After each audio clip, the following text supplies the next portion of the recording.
Hello and good evening, everybody. My name is Mr. Crumpton. I am the Director of Sixth Form at Manchester High School for Girls.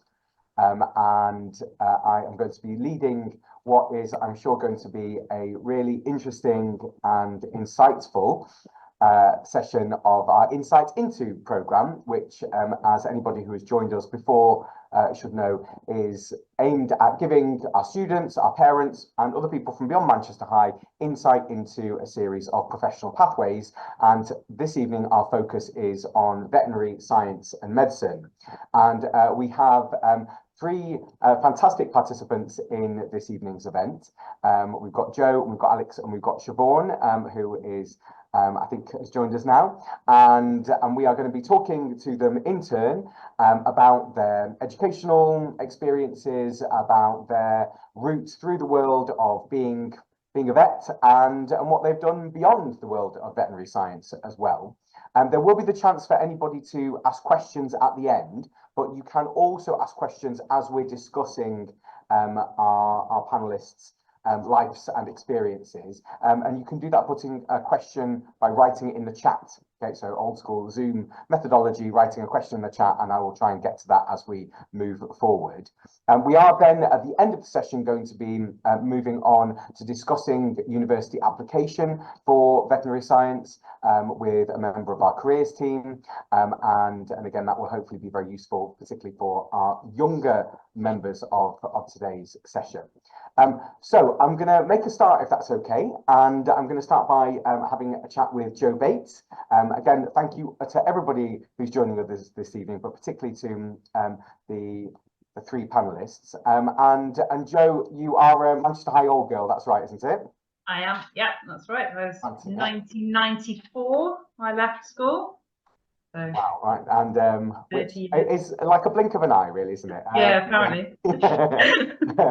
So thank you for joining us. Obviously, it might be useful to think particularly at the start about what you did at Manchester High. So the choices that you made for A-level, for example, and when you really decided that what you wanted to apply for was going to be veterinary science.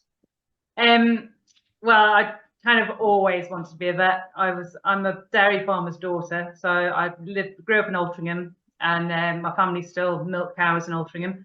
And my brother was always going to take over the farm, and I loved cows, so I thought I always wanted to be a vet since probably being about 9 or 10, probably. So it was always very focused. So all my choices throughout my Manchester High years were very focused on, I just want to be a vet. I don't care what else I do. That's what I want to do in life. So I did my choices at GCSE with geography and art, and then all the standard subjects. And then at A-level, I did 3 sciences and maths AS. And at that time, the AS was an option to do, and I just did maths because I thought it would help support my physics. But I didn't particularly enjoy maths, so I didn't end up taking the exam in the end.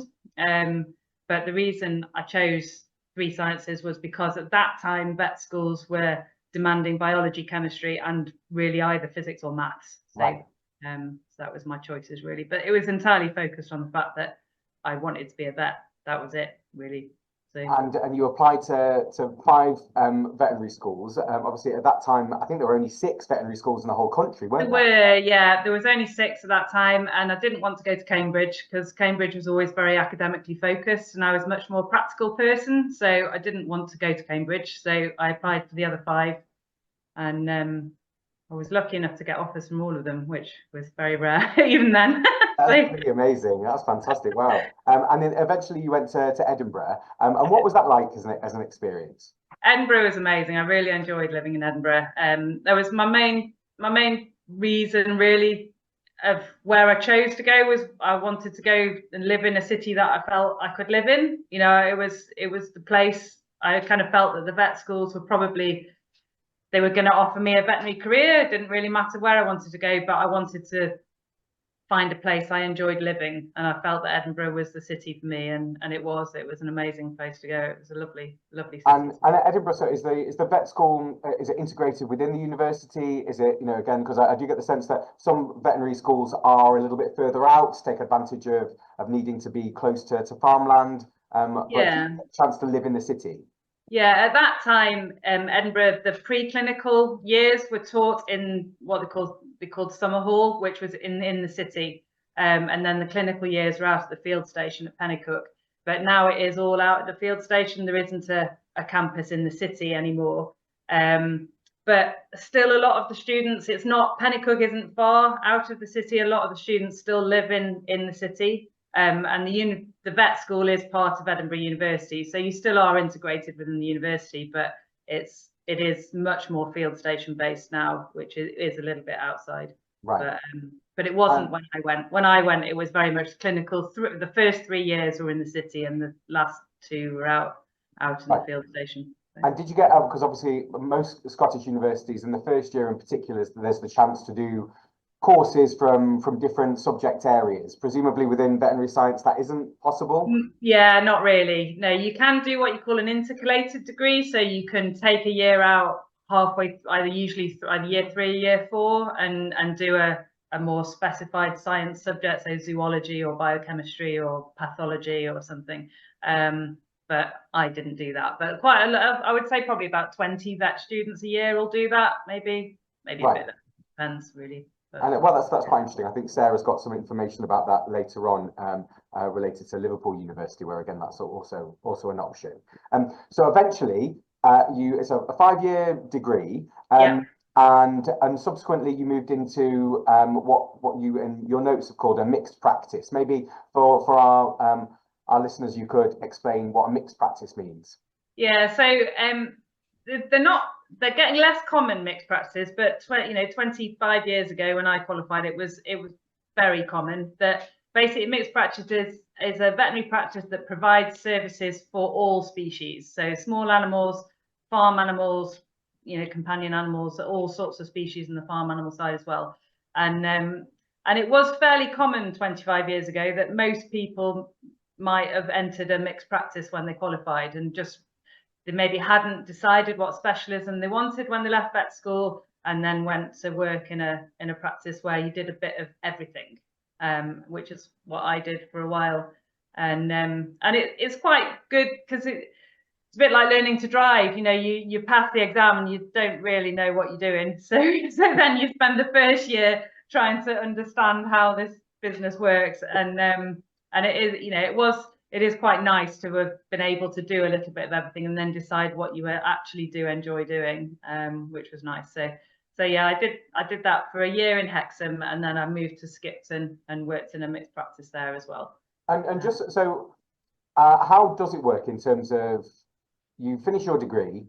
Again, is it just a pretty standard job application process? So you're looking for different practices and clinics or other opportunities within the profession, and you're just applying, or is it a relatively smooth process because there are relatively few people who are qualifying from that field? Yeah, it's times have changed a little bit. I guess probably you'd have to ask a newer graduate how easy it is now.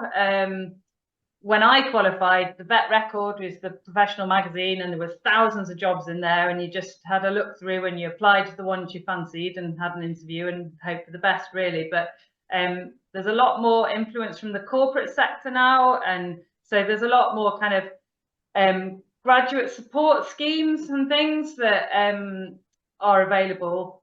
But in all honesty, I don't know. I'm not involved in the corporate side of veterinary practice anymore, so probably one of the other panelists might be able to answer that better. But yeah, at that time it was all very just look through the paper, find a job. It's all online now. There's lots of online jobs from the the Vet Record has online jobs, and you just apply for the ones you fancy. But it's not entirely plain sailing. There's a lot of learning to do in the first few months of being a vet. It's kind of scary. I can imagine. Quite often sort of a baptism of fire in many places. but we all get through it one way or another. To be honest, it really sounds like a profession where there's lifelong learning. I mean, you all of our panelists have continued with postgraduate study, and you eventually, having moved towards more of a focus on large animal vet work. You did a master's at the University of Liverpool, didn't you, and a diploma in bovine reproduction. So can you just explain a bit about the possible need or the appropriateness of doing further study in the field? Yeah, I mean, you have to really. You constantly, there's, the profession is constantly adapting and developing, and so we are obliged as vets to do CPD every year. We have to do 35 hours a year anyway by our Royal College obligations. But if you want to keep up to date, it's a good thing to do to keep learning. But it was quite nice. I did my DBR in 2008, and it's quite nice to do a postgraduate qualification rather than just, most of us just do CPD and we watch webinars and we go to meetings or whatever and note it down. But it's quite nice to actually have a postgraduate qualification and actually have something to aim for and to work towards, and gives you a bit more of a focus than doing sort of slightly grey CPD, which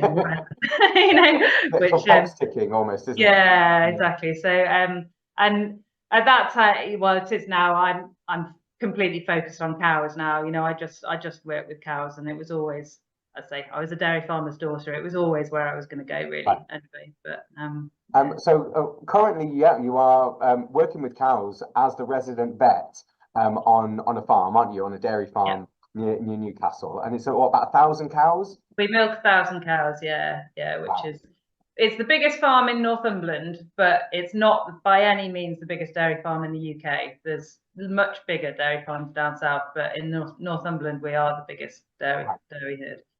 And you're the only vet on call? I am, yeah. So I ended up, continued to work in mixed practice, but mainly large animal focus for about 13 years in Hexham. And then I sort of, one reason or another, there's a few politics in veterinary practices. It's not always plain sailing, and I ended up leaving there. I sort of wanted to progress and have a partnership, and the bosses didn't want that, and it was all a little bit messy for a while. So which does happen in life.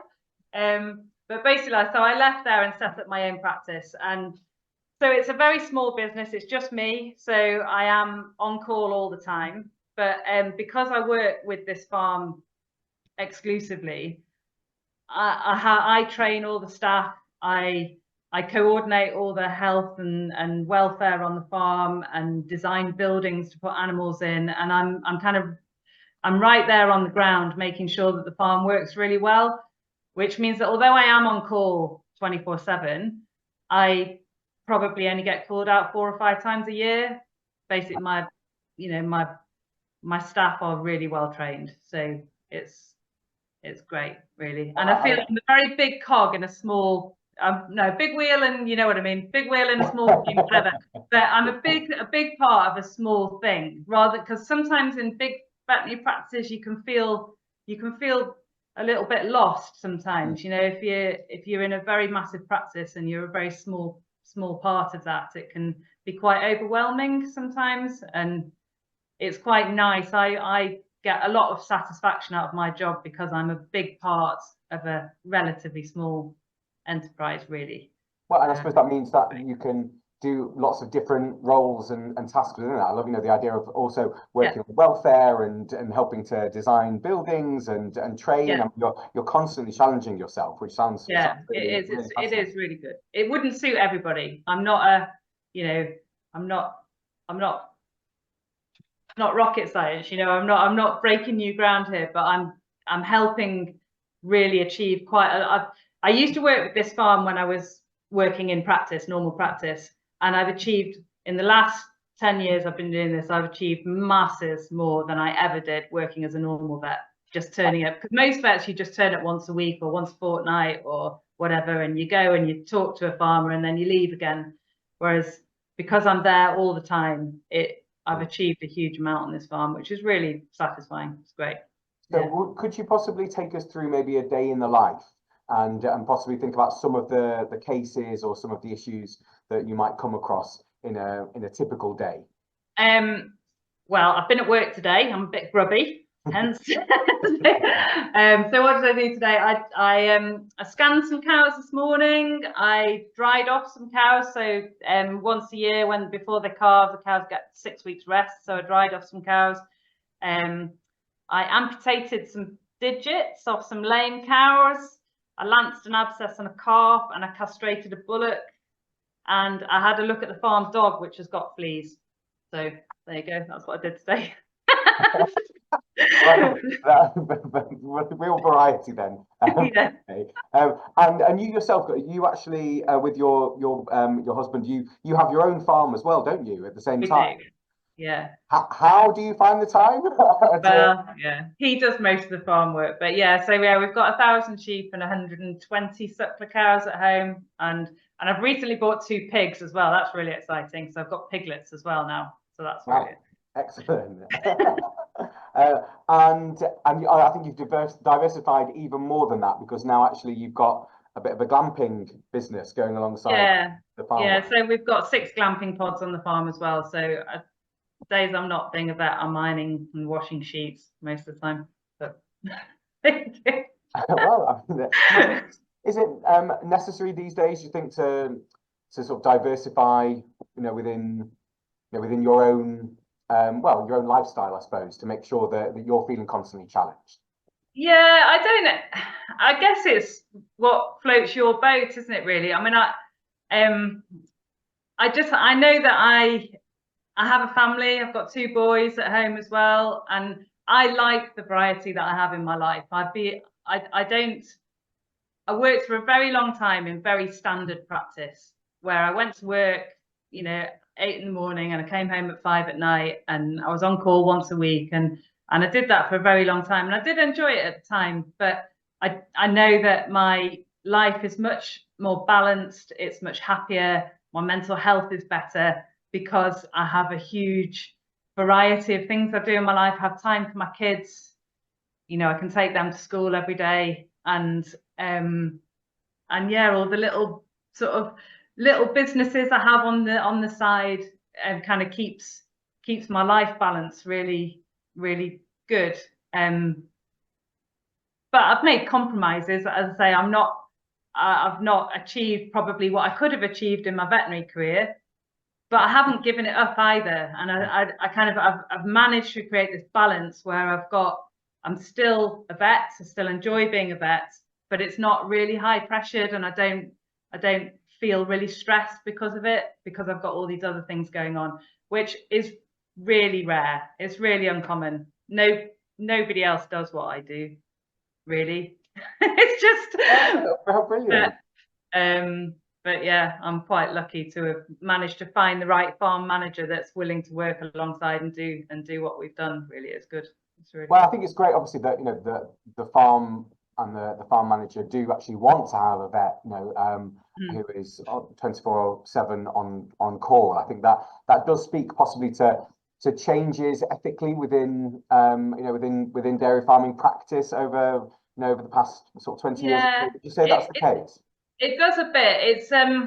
It's much more the model in Europe. So if you go to Denmark and see and what they do in Denmark, that is the norm. The norm in Denmark and the Netherlands is that you have resident vets on farm units, that you'd have big companies that maybe have 10 or 20 dairy farms in different regions, and they would have their own dedicated vet working with that company.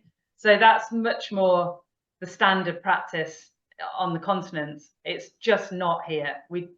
It's kind of unheard of here. We just don't do it. But as I say, having done both, I think you achieve much more if you're working much more closely with a farm and a farm business. It's very easy as a standard vet to sort of walk onto a farm, say your piece, walk away, come back 6 months later, say the same thing, walk away. You end up, farmers don't listen to you. Whereas if you're actually integral and part of the business, and you're all working towards the same aim, you achieve a lot more, which, as I say, it's not standard practice in this country at all, but it is elsewhere. It is in America, and it is on the continent. Right. Well, one hopes that it will become so, in the future, because it does seem much better for animal welfare, as well as ultimately, for the productivity of the farm. If the animals are healthier, then it'll be more productive. Hope so. That's the aim. Right, well, thanks so much. Yeah, that's the aim, exactly. Thanks so much, Joe. I think we'll move on to Alex for a bit, but then obviously we'll then come back and have a further chat as we reach the end of the session. Again, just a reminder that if anybody does have any questions, you can write them into the chat box, and I will come to them as we're having our conversation. Thank you so much, Joe. So Alex Tomlinson, thank you again for joining us. So again, you're another former pupil, another alumna of Manchester High, I think. I am, yes. I left in 1985, which is a very long time ago now. Nothing. And you similarly, I think, really were quite STEM focused, as we'd say now. Were quite science focused while you were at school, in terms of your A-level choices. Is that right? Yeah. So I did physics, maths, and chemistry. So when I was doing my A-levels, there wasn't a requirement for biology A-level, which is always, and I think that's changed now. So yeah, I did physics, maths, and chemistry. I always want to be a vet. My happy place was kind of the natural world, really. So that was where my interests lay. I sort of toyed with medicine, but didn't really. And then I thought, hang on a minute, I can tie in the natural world, animals, whatever. So yeah, that's why I decided to pursue vet medicine. Yeah.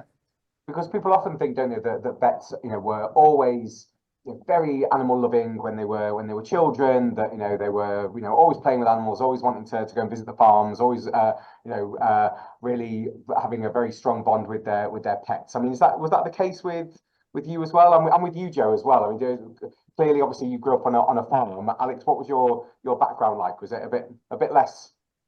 No. I mean, because I grew up in Buxton, so quite rural. So I guess my kind of focus was the rural side of life, really, and nature and our own kind of animals, horses and dogs and stuff. So yeah, not a directly farming background, but very much part of a rural community. Right.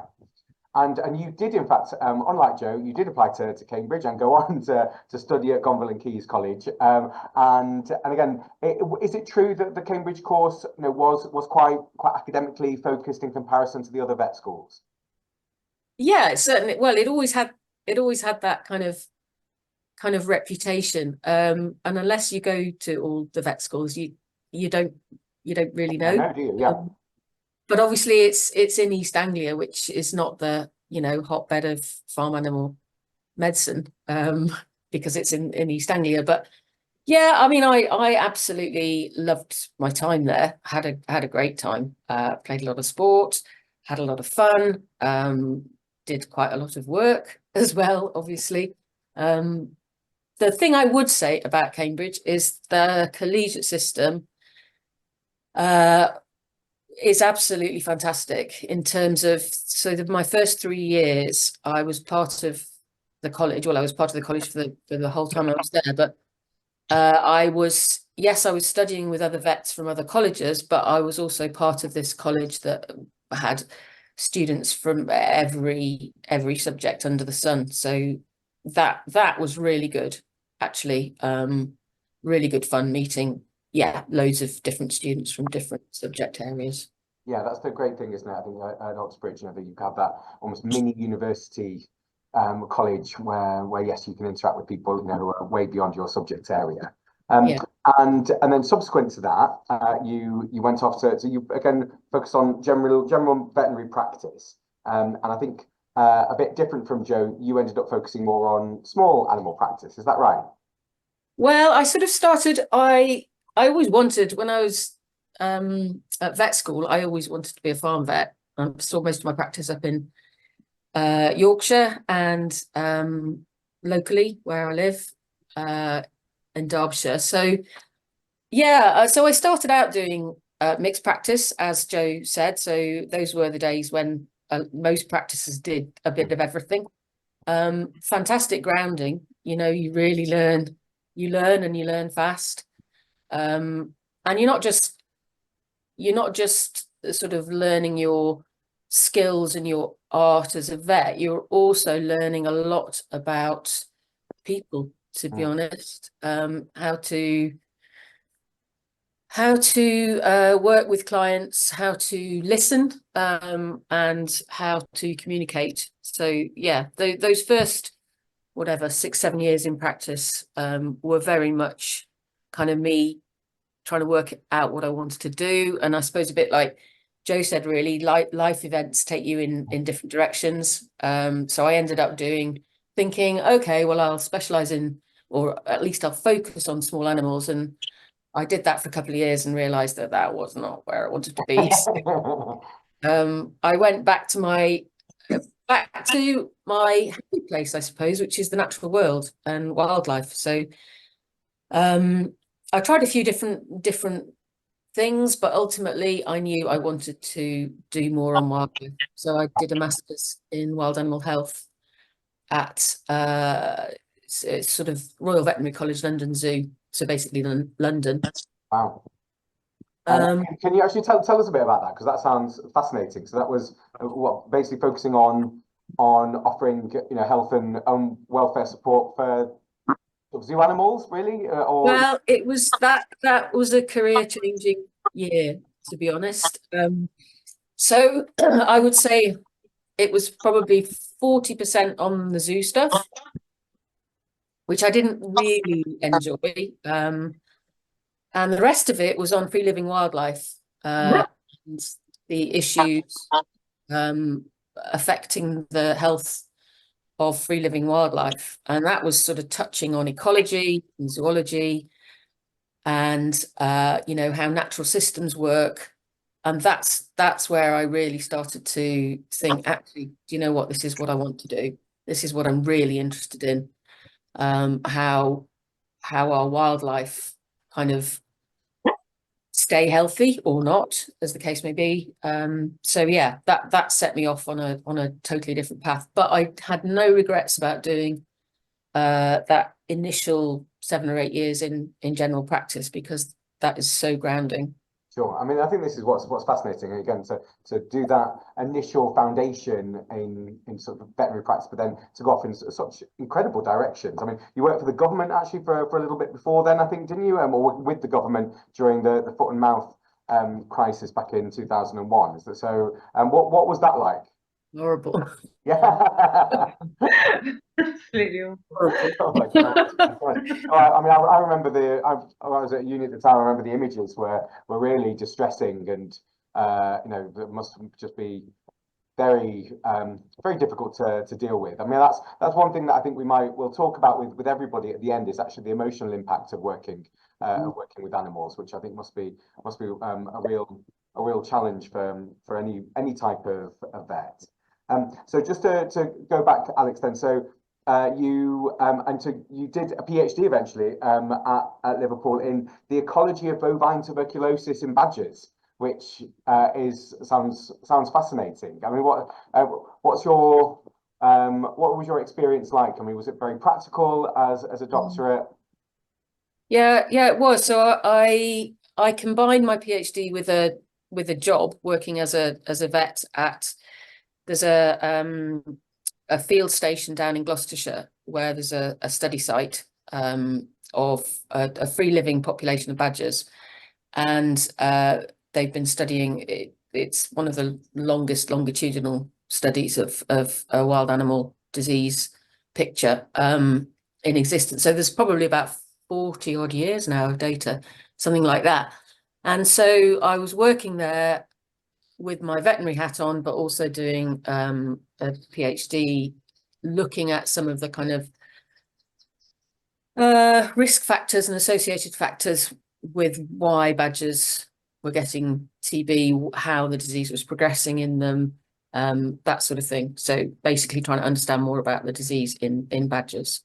Yeah, this is really interesting. Yeah, fascinating. And a lot of the work that you've done more recently while you've been self-employed has been as a disease risk analyst. You know, probably, you know, again, building a little bit on that doctoral work. Can you explain exactly what that job title entails?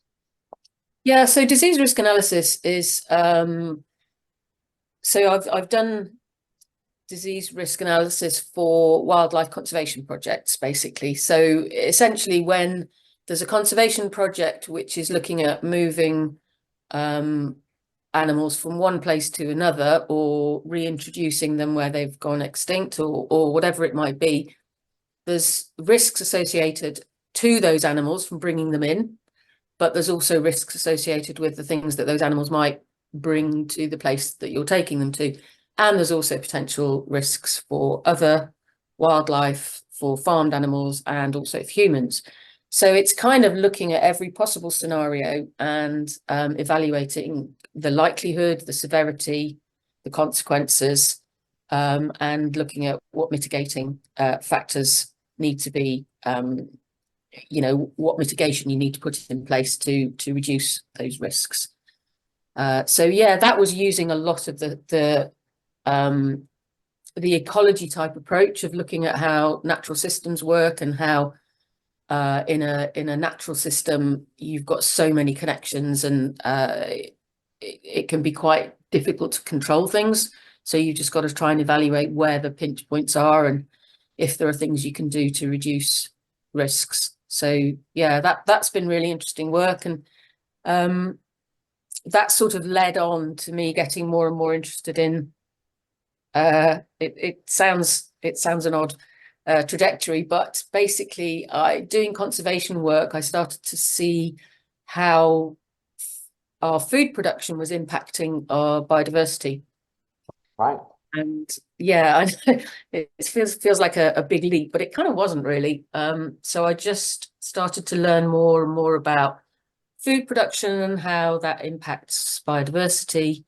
And food obviously is so important for us as humans, and our food producing animals, and our natural systems. So I've sort of ended up in this unusual space of looking at food systems in their broadest sense.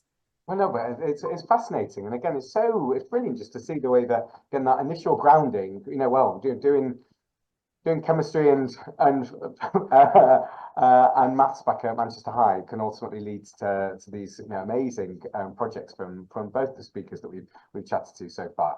And currently you're a director of Sankalpa, is that right?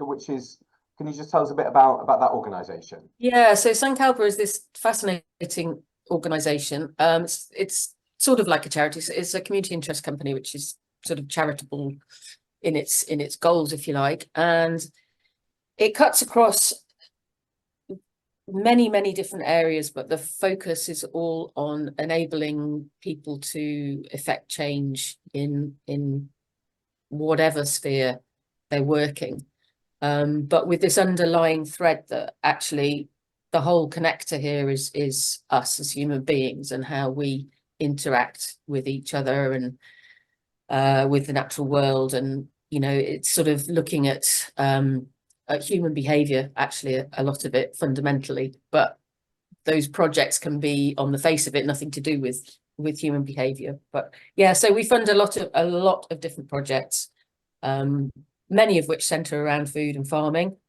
but go into all sorts of other spheres as well. So yeah, I still say I'm a vet, but I'm not a practicing vet in that sense.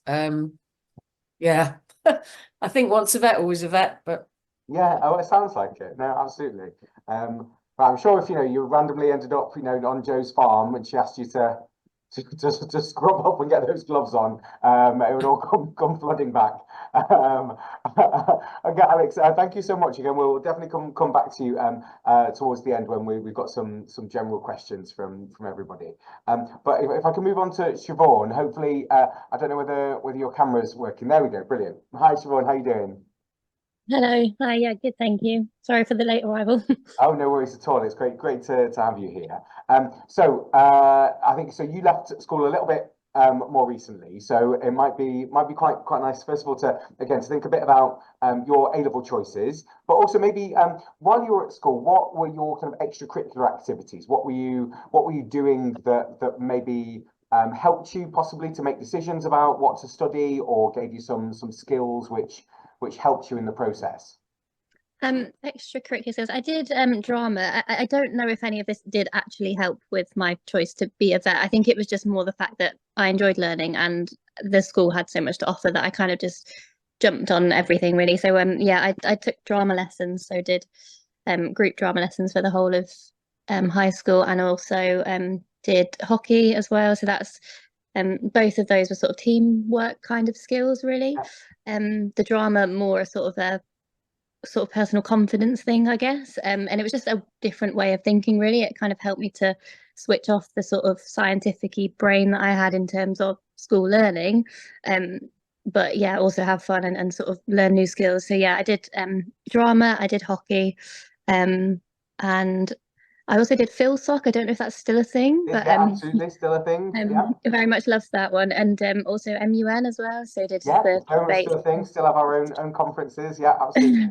Yeah, I think Yeah. what's interesting though is that because as I'm a drama teacher myself, and I've been doing lots of mock interviews this year with students who are pursuing medicine, dentistry, and veterinary science, and doing a lot of role play work to prepare them for their MMI interviews, and it is a hugely useful, I think, because it is about communication skills, and there's always the stations where that you have to demonstrate your ability to communicate with potential patients or clients. And so I'm sure, I think drama is definitely one of those things that would be really useful in preparation. Definitely, and it sort of introduced me to the world of theatre, and I'm still like a massive musical theatre fan now. So, yeah, not only was it useful for skills, but it was also great fun. So, oh, that's brilliant, great. But you were obviously more scientifically focused academically. So again, what can you just maybe take us through the A-levels that you chose, and maybe just talk about the university application process, and the vet schools that you applied for, and where you ended up. yeah, so I was a little bit different in terms of since I was a kid wanted to be a vet. There was nothing really else that interested me, but I think going towards sixth form and everything, career stability wise and sort of what I could see myself, all of my friends, like it was pointing towards, oh, maybe medicine's another option. So I definitely looked into both options quite heavily. I went to a lot of medicine interview days. At this point, I thought, maybe medicine is what I'm going to go ahead with. So I wrote a personal statement for it and everything, and then it ended up just not feeling right. And I was like, no, I need to be a vet. So at this point, I was thinking maybe to take a gap year and things, but ended up getting in anyway. But yeah, I'll come back to that. In terms of A-level choices, I went for science basically, so biology, chemistry, physics, and we ended up doing AS level IT in year 11 as well for some reason. So yeah, I did biology, chemistry, maths A level, physics at AS level only. And sorry, my dog's joining us. Yeah, the sort of choice behind that was I think you only need chemistry, and I don't know if it's still the same now, but when I was applying it was yes, chemistry is essential, ideally biology, but you don't have to, and one other subject they don't really care. I think definitely in terms of, sorry, my dog's noise yeah, in terms of sort of different universities obviously differ in terms of entrance requirements and whether or not you need two sciences versus just the chemistry, but definitely at the minute I think there is a push for universities to be more inclusive and less focus on grades. I think back when I applied, and it still is competitive, but back when I applied it was sort of we have to have a way of filtering out applicants, so it was a case of everyone needs 3 A's, and there's no other sort of way of getting in really. But I do think things are changing and they're seeing sort of grades aren't everything, we need to look at the whole picture. So yeah, in terms of where I applied, so yeah, going through the application process, initially I was thinking of doing medicine, so it was a last minute kind of decision. I'm probably going to take a gap year so I can take some time to think about it, but equally I've always wanted to be a vet. I'll go through the sort of process initially of applying first time round. That's interview practice, I get to go and see unis, and sort of I really didn't expect to get in. So I applied to Cambridge because my predicted grades were high enough, and they sort of had a lower requirement for work experience. I did do a lot of work experience. A lot of it was in human hospitals, but with my hobbies being sort of animal related anyway, I did have a fair bit of work experience in both fields anyway. But Cambridge definitely was one that required less, because places like Liverpool and Nottingham at the time that I was applying needed like 16 weeks or something crazy. So yeah, I went for places that required less work experience, but thought I'm really not going to get in. So went for interviews at Cambridge and Surrey are the two that I got interviewed at. I can't remember where else. I think Bristol and London both declined me before an interview anyway. So yeah, my Cambridge interview was very different to the Surrey interview. It was a bit odd, really. I think they have got the reputation of unusual interviewing. I did really enjoy it, but definitely a different style. So it was a case of sort of two people across the table from me questioning sort of a scientific thinking type thing, whereas Surrey was, I think I had 8 multiple mini interviews with different sort of people from the field. So I think one of them, so Surrey Uni are teamed with like Fitzpatrick, so they had vets from there interviewing us. They had well, they had all sorts of vets from different sort of fields, really, not just clinical vets, sort of pathologists and things and everything. So you go to each station and they'll ask you a question. It might be something like, what's your opinion on badger culling? And then you'll just have a short chat about that, and then you go to the next one and think of something completely different. That interview was really relaxed. People were really nice. It was something that you could prepare for in terms of no sort of current circumstances, like current news and trends and things, but it was more about sort of your way of thinking, your way of communicating, and yeah, I really enjoyed it. It was very relaxed, and people were really friendly and got a good feel for that one. But again, didn't expect to get into. But so when I was applying, Surrey Vet School actually didn't exist, so I was applying to a concept of a course with a concept of a building that also wasn't built, and yeah, it was all a bit scary, but they also said we've only got 25 places, so maybe I was silly for applying there, but it did work and I did get in. Amazing. Somehow, and I didn't look back, really. So obviously you get a place at vet school, you don't really say no. My plans for a gap year when I got that place were just, I'm gonna take the place, basically, especially having sort of a small cohort as well. So yeah, I went to Surrey and absolutely loved it. And yeah, the vet school did get built, but it wasn't built for our first year. So in the first year, I was mixed with the rest of the uni in terms of main campus, which was really nice. And the other nice thing about Surrey is that the vet school actually isn't too far away from main campus. So it's still within the town. It's just, it's closer to the main student accommodation, which is separate to the main campus. So you're still very much intermixed with the rest of the uni. We've got the sports park on the vet campus as well, which is used by the rest of the uni. So like, I think most of the vet schools I think every vet school has like a campus off the main campus that is separated. So you have to look at each individual one, obviously, but Liverpool, you're on main campus for a couple of years, then you go out, same with RBC. Well, I think that's in Camden, and then yeah, you go out to sort of the country, really, where the vet schools are, whereas Surrey is very much you're mixing with the rest of the uni, which I really enjoyed, because I think I was so I don't know, I didn't want my whole life to be vet. I wanted to mix with other people. I wanted to have other hobbies. And that worked out really, really well. So I think everyone will say that the best vet school is the one you went to type thing. I do really feel that because they were sort of a new course, really forward thinking, the Royal College has actually changed its guidelines for sort of vet schools and the way they're teaching. And I do believe that's based on sort of Nottingham and Surrey models and their way of teaching, really, so that they're sort of aiming graduates, clinical graduates, to be sort of more focused on general practice, because that's where the majority of us go initially. Historically, it's been the only sort of cases you'll see are hospital cases at the university in the vet school, which are generally sort of referral complex cases, whereas now vet schools are moving towards, no, you need to see what you're seeing on day one, which is a dog with diarrhea, a cat with an abscess, you know, simple things like that. So yeah, I think the whole sort of way veterinary is taught is changing. It's quite a sort of dynamic field at the moment, and yeah, it's.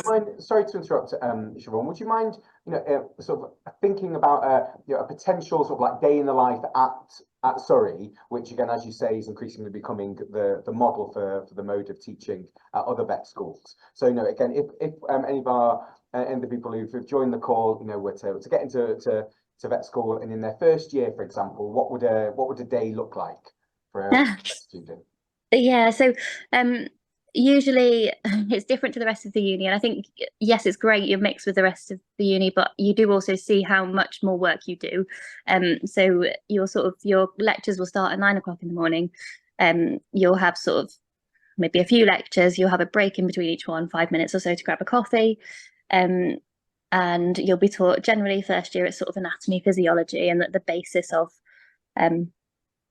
some communication stuff and things like that. So yeah, generally it's lectures and seminars, so sort of group teaching as well. Then you'll have a lunch break, and it depends what you do sort of day to day, but there might, for example, be a dissection in the afternoon for a few hours, and then generally by about sort of 6 it's all sort of wrapping up and you can go and do what you do in the evening. But yeah, day to day it does differ, and it definitely would differ in terms of which vet school you're at, but it's not just you sit in a lecture hall and you listen to lectures all day. It is very much sort of mixed in styles of teaching, and sort of the group sort of sessions and group teaching, again, different sort of teaching things. But we did like PBLs, so you'll have a case presented to you, which obviously is just a printout of some information about a case, and we'll be like, right, what are we going to work through? Obviously it's probably not first year, but going further into the course you'll get sort of a case that you'll discuss as a team, sort of what do you think the problems are here, and then eventually obviously further down in sort of a few years time it'll be how are we going to treat it and how are we going to approach the owner, what doses and things and what medications. But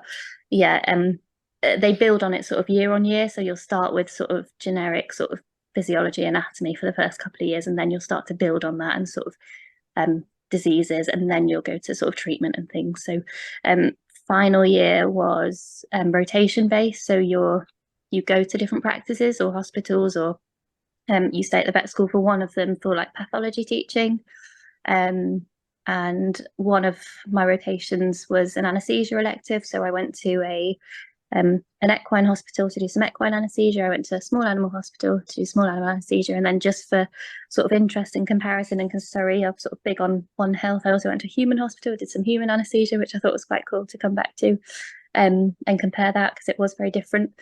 So yeah, the model of teaching was sort of first and second year was sort of knowing the basis, third year was more sort of about diseases, fourth year was more about treatment and putting that into clinical practice, and then fifth year was go and do it basically. Yeah, wow. And when you went eventually to do it for real, professionally, I asked Joe earlier, about that transition from finishing your degree and finding your first job. Again, is that process relatively smooth and simple? Yeah, it is actually. So again, it depends where you go at and sort of what the model is, but basically I went to about 8 different practices, maybe 9 in final year, and those are, you'll spend sort of 4 weeks with these practices, so you will really understand how they work. You do become part of the team by the end of your rotation, and I think in terms of that, it is very much easy to find a job, because if the practice likes you, they probably would make room to have you. And the practices that are involved in the universities are generally sort of forward-thinking practices, really happy to teach, really happy to support. They can't really hide anything for 4 weeks, so you know what you're getting really. So yeah, I ended up getting 2 job offers in my final year just from being there, basically. So yeah, it was really simple to get a job, and I think had I have not enjoyed it as much, I would have come back up north. I've ended up staying down at uni because I went to one of the rotations and just loved it. So I think, yeah, finding the right practice is really important for a new graduate, because it is a big step. Admittedly, I really appreciated the fact that we had spent a whole year in different practices. So for me, it didn't feel like a huge step, but equally it is still, you are now responsible, whereas a student, your the responsibility lies with the vet that you're shadowing, or you do make decisions and things, but you run them always by the vet. Whereas, one day you are the vet, that you don't run decisions for anyone. So yeah, it is a big step, but I did feel really prepared for it, having done the rotations that I'd done and knowing the practice that I'm in.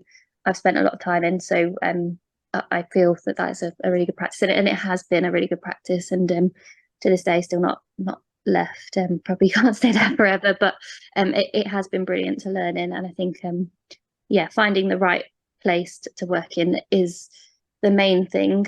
But you will find it, you know, that there's always demand for vets.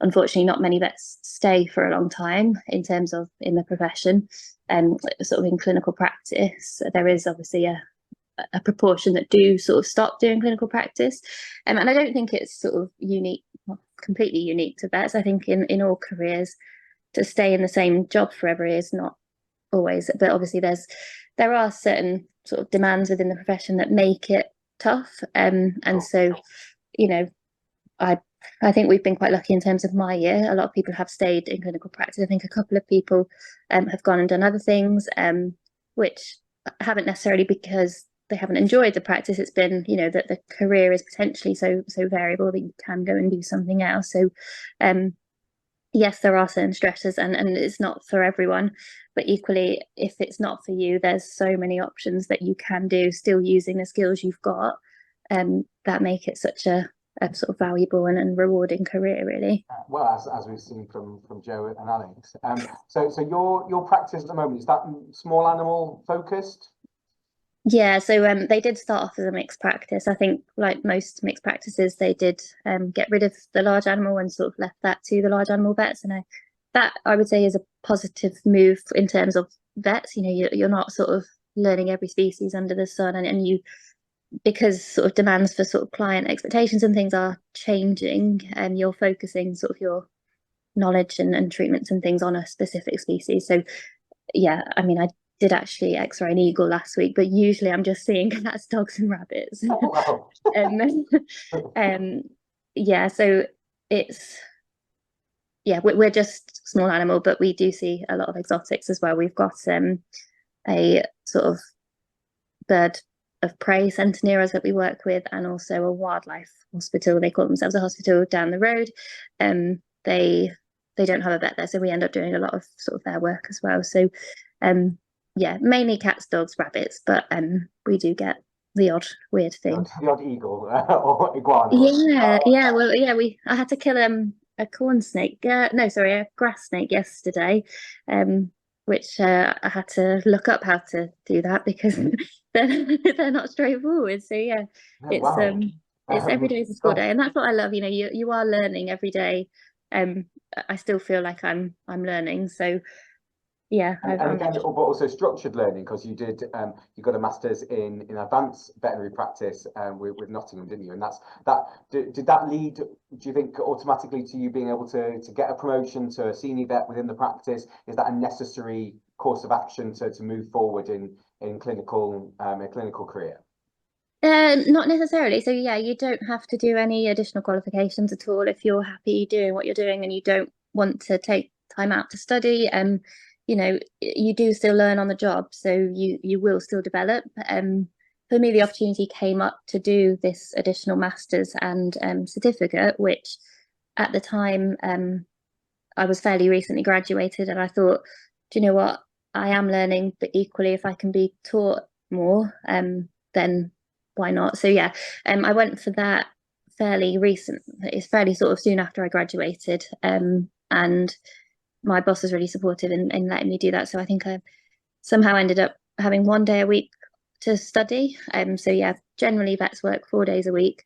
But I got sort of hours to study and to do what I wanted with, basically. So that ended up being sort of shadowing my clinical director in surgeries, or potentially doing my own surgeries with her help, and sort of looking at other roles as well. So the practice manager role, head nurse role, and sort of spending time with them, and ended up sort of, yeah, developing new policies, which we sort of implemented. So things like imported diseases, and brucella at the moment is a bit of a worry in terms of we're seeing a lot more dogs from abroad, and the UK government haven't really come up with a plan for how we stop that from being imported. So we have seen a case of brucella, and that course definitely sort of gave me the structure to look at the information that's available and come up with a plan and be able to implement that plan. So yeah, the course itself was a lot of clinical teaching, but then also a lot of sort of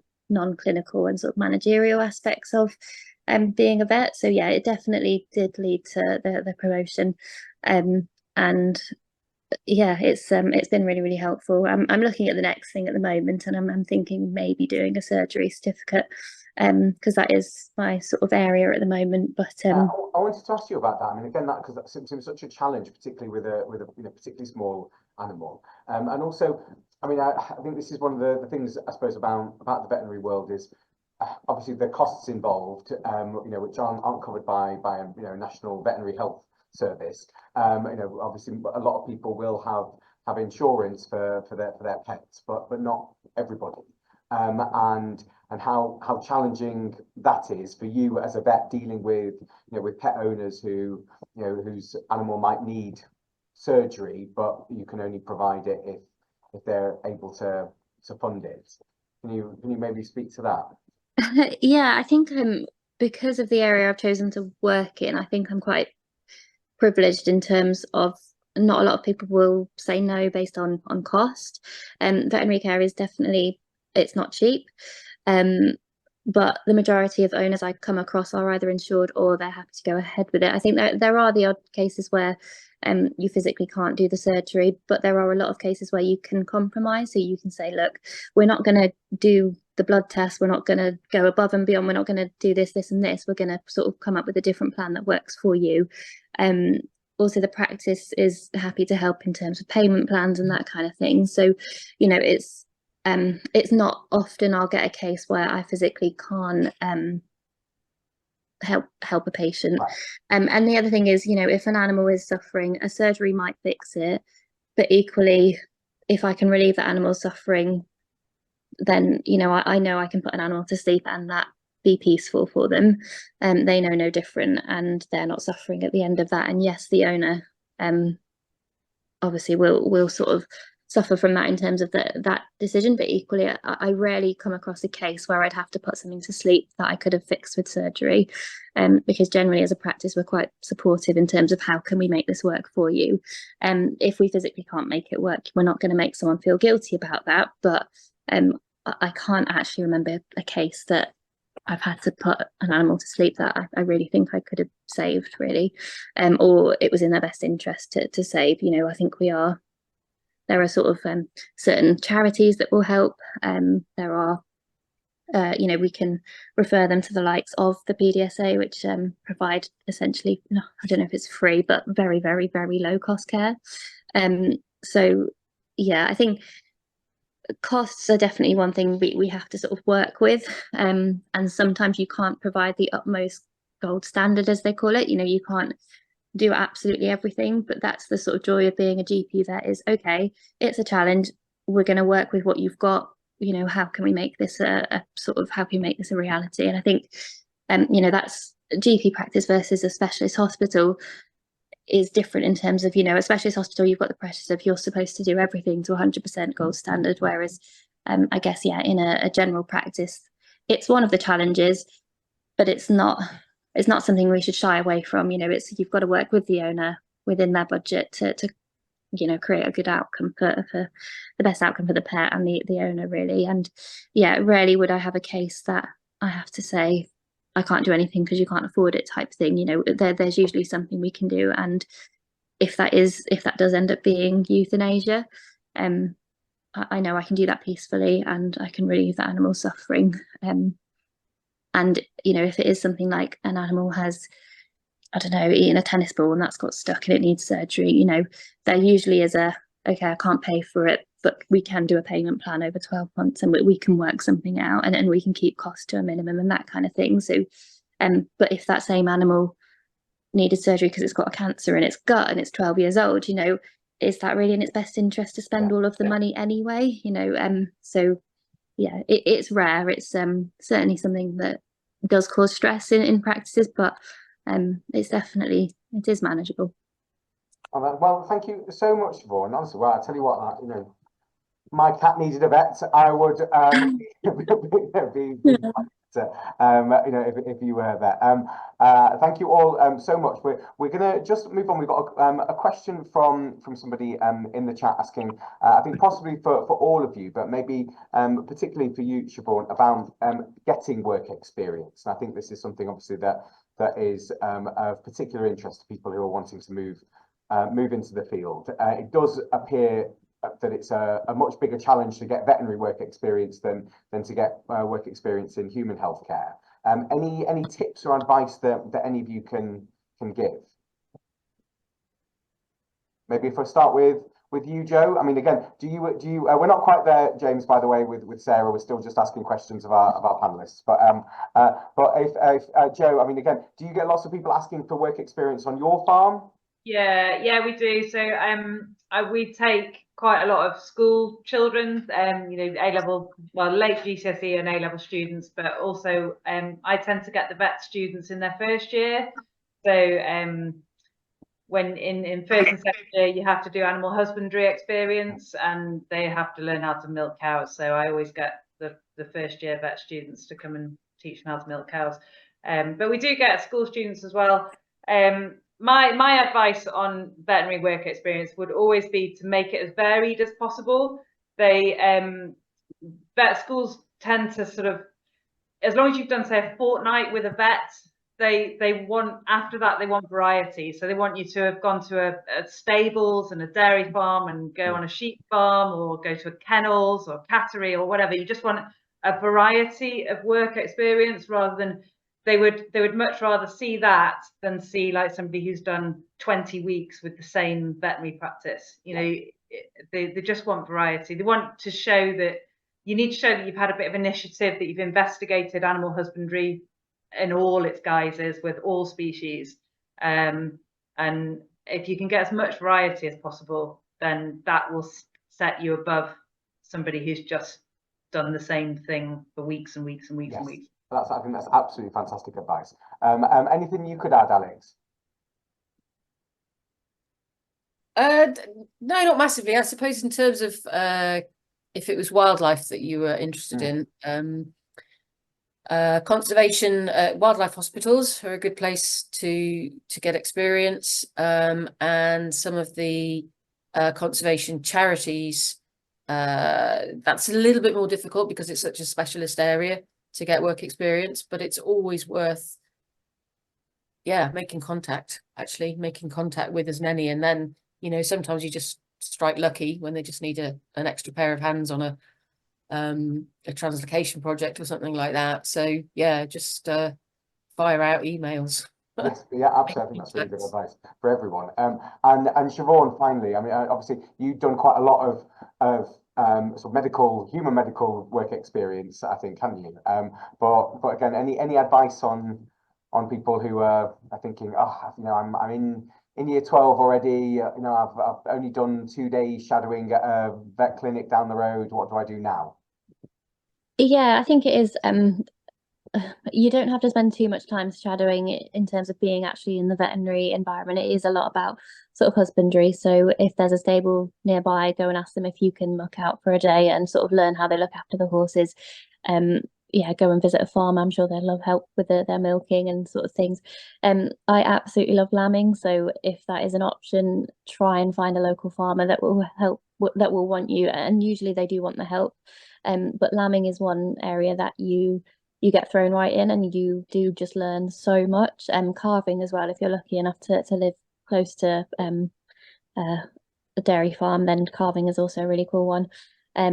But yeah, it is like you say, about the variety really. It was so much easier to find veterinary work experience than it was human medical field because there's less of the sort of red tape. You know, you don't have to go through as many sort of interview processes or like fill in all the forms and things. It generally, if you approach either a veterinary practice or a farmer and things, it is generally have the confidence to approach them or email them, follow them up with a phone call maybe, let them know that you're a fairly capable human being and will turn up on time, and generally they're happy to sort of accept you. There isn't the sort of the red tape, but it can be difficult, and it sort of obviously takes up a lot of your holidays as well. So I think try to remember to also have a life as well, because yeah, that you don't need huge amounts of weeks on ends of work experience for most unis. And if I can do it sort of very last minute, I'm sure, you know, it's definitely doable. It's about have you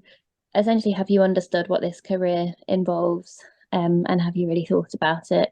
Have you seen the variety it offers? And yeah, it's not so much about, oh, I can diagnose, or I can see a certain case, and this is what I do. You know, they just want to see that you've really thought about the decision, because it's a career that I think a lot of people do just want to do it forever, in terms of they think when they're younger, I want to be a vet. But if that's carried on, have you actually sort of vested time in that sort of interest and idea? And yeah, is that really what you want to do, really? And yeah, I think it's variety is more important than it is sort of actual volume. Yeah, I mean, that's incredibly helpful. What I would say as well, just to add to that, is that I think often just general volunteering can help. It doesn't have to be animal focused, but obviously if it can be with an animal charity, or you know, or a category or whatever, that can be really helpful. But you know, sort of general volunteering, you know, working with people will always be something helpful to include in a personal statement. There are virtual work experience options as well now, which were developed under COVID, but are still viewed as valid in conjunction with other work experience that we've talked about. So again, you know, I think very much casting the net wide is going to be helpful, and lots of that information is on the RBC booklet that they produce, offering advice on obtaining work experience. And I think that Sarah, who is the head of PE but also on the careers team at Manchester High, I think she might have some information about that. So I'm going to segue towards Sarah's slides now. Thank you again so much, Joe, Alex, and Siobhan. Please feel free to stay on the call, but I know you're very, very busy women, so if you do need to go, that's no problem at all. We really thank you. I'm sure everyone who's watching this live, but everyone who's watching this as a recording in the future, however many years into the future, frankly, they will be incredibly grateful for your wonderfully articulate and informative advice. I've really enjoyed talking to you, so thank you, all three of you, very much. And now moving on to you, Sarah. Thank you. Thank you, Robert. Thank you to the speakers. It's fascinating for me because we're obviously at the school end discussing with students how, you know, what grades they need and everything else, but actually to hear people talk about it who are actually in the profession and what they've gone and done is really interesting for us as well as careers advisors. And Siobhan, lovely to see you. It's been a long time, but great to see you too, and I'm glad you enjoyed your hockey. But yeah, right. In terms of from a school point of view and what things we thought you'd find interesting and that are relevant, some of you will be aware of some of the facts I'll be giving you anyway, but for those that maybe don't, there are 11 vet schools available to you. So there's not a huge amount of places. And there's obviously a list there on the screen for you that you could screenshot if you want to, or you can look it up yourselves. And if you go on the Vet Schools Council website, this is a really, really useful website to you for those that are interested in veterinary science. And our students at Manchester High, you can find a link to this in your careers channel off your year group teams page, and that's for years 10, 11 and 12. There's a direct link, so you can easily get onto this particular website. Or if you just want to Google it, the Vet School Council, it'll come up as well. So it's relatively easy to find. But this will give you all the vet school information, all the details that you require, things like the entry requirements. Obviously, it's current to 2023. It's not updated for next academic year. They'll do that this summer. Because obviously the students will be sitting their exams, and then it'll carry on after that with their entry requirements. Regards to say, it's a very competitive course. And each provider, as you know, Siobhan was saying before, when she looked at it, have different requirements in terms of GCSEs and their A-levels. So something to be aware of is you do need a minimum of 5 7s even at GCSE. So you have to look carefully, you know, when you're applying for these things, that you've checked all the different expectations.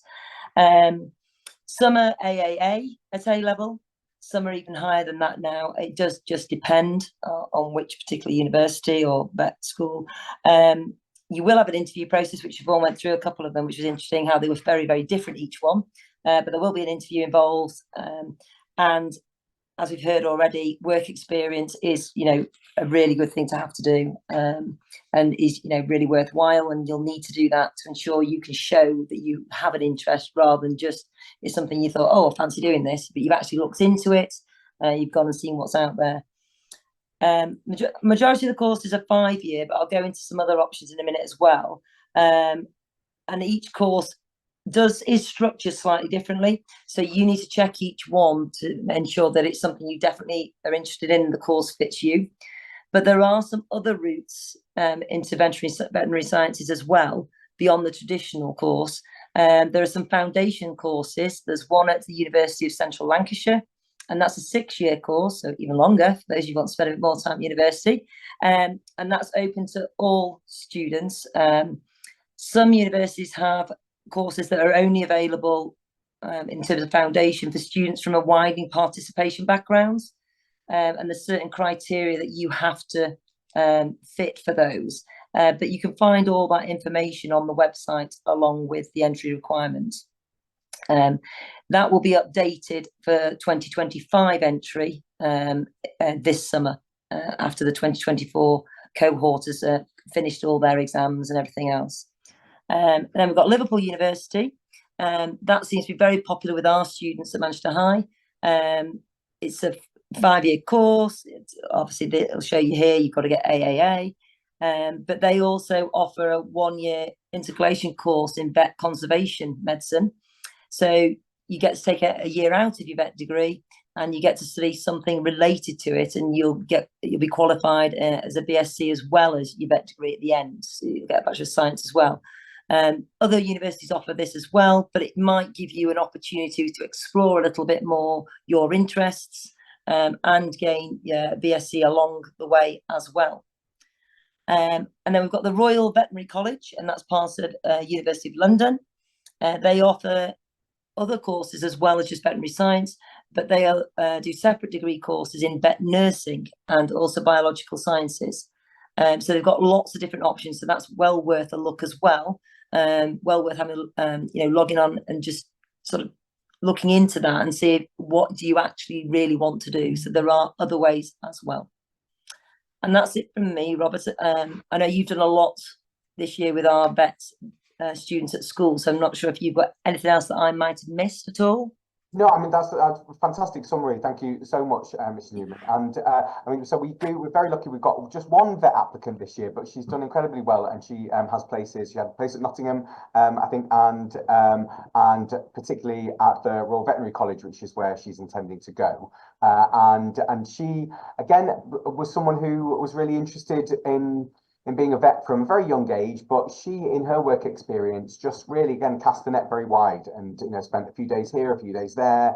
Again, I think she was was going to the local farm, she was going to the local stables, particularly lots of equine work, lots of work with horses. So really follow your interests, and obviously that will give you an insight into whether this really is the profession for you. And again, thank you so much to Siobhan, to Joe, and to Alex for their time. Thank you everybody who has signed into the Zoom this evening. Thank you very much, Sarah, as well. I thank you, James, for manning the slides, and we really appreciate everyone's support for this programme, which is a really integral part of the careers provision here at Manchester High.